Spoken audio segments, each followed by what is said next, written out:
To one ready. एक बार इस्तेमाल होने वाले प्लास्टिक के खिलाफ छेड़ी जाने वाली मुहिम स्वच्छ भारत अभियान का हिस्सा बननी ही चाहिए, लेकिन इसमें संदेह है कि केवल जागरूकता फैलाकर अपेक्षित सफलता हासिल की जा सकती है। विराम। पर्यावरण मंत्रालय को इससे अनभिज्ञ नहीं होना चाहिए कि प्लास्टिक की तमाम ऐसी वस्तुएं प्रचलन में आ चुकी हैं जिनका विकल्प उपलब्ध कराकर ही उसका उपयोग कम किया जा सकता है। विराम।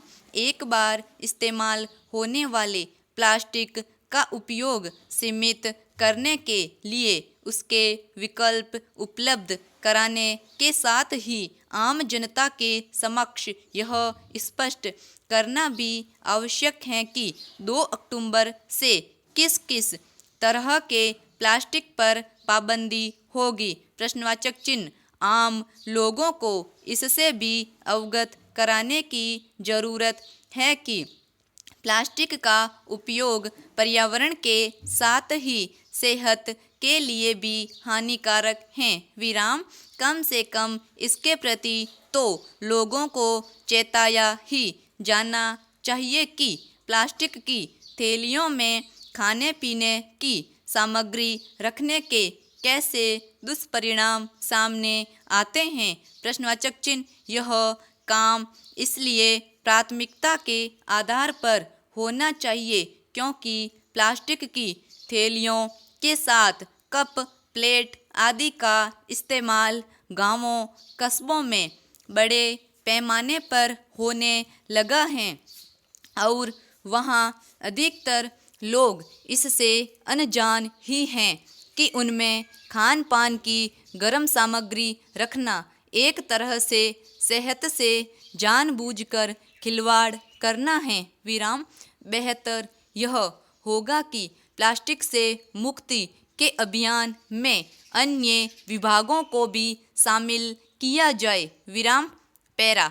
यह सही है कि एक बार इस्तेमाल होने वाली प्लास्टिक से बनी वस्तुओं के विकल्प रातों रात उपलब्ध नहीं कराए जा सकते, लेकिन इस दिशा में तेजी से कदम उठाए जाना आवश्यक है। विराम।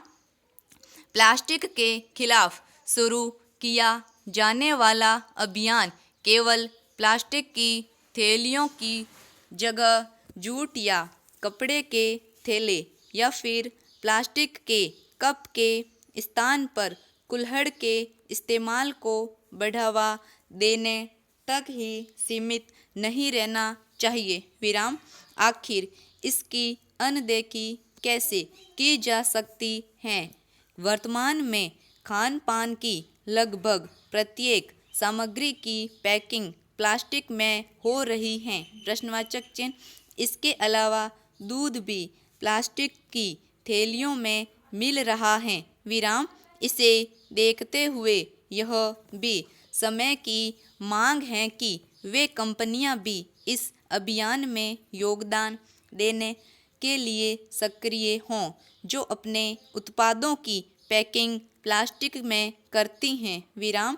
केंद्र और राज्य सरकारों को ऐसे उपाय भी करने होंगे जिससे प्लास्टिक की रिसाइक्लिंग बढ़ सके। विराम। इसके साथ ही प्लास्टिक कचरे के निस्तारण के भी ऐसे तौर तरीके विकसित करने की ज़रूरत है जो पर्यावरण को नुकसान न पहुंचाएं या फिर कम से कम पहुंचाएं। विराम। इस ज़रूरत की पूर्ति करते हुए यह भी देखा जाना चाहिए इन तौर तरीकों पर सही तरह से अमल भी हो। विराम।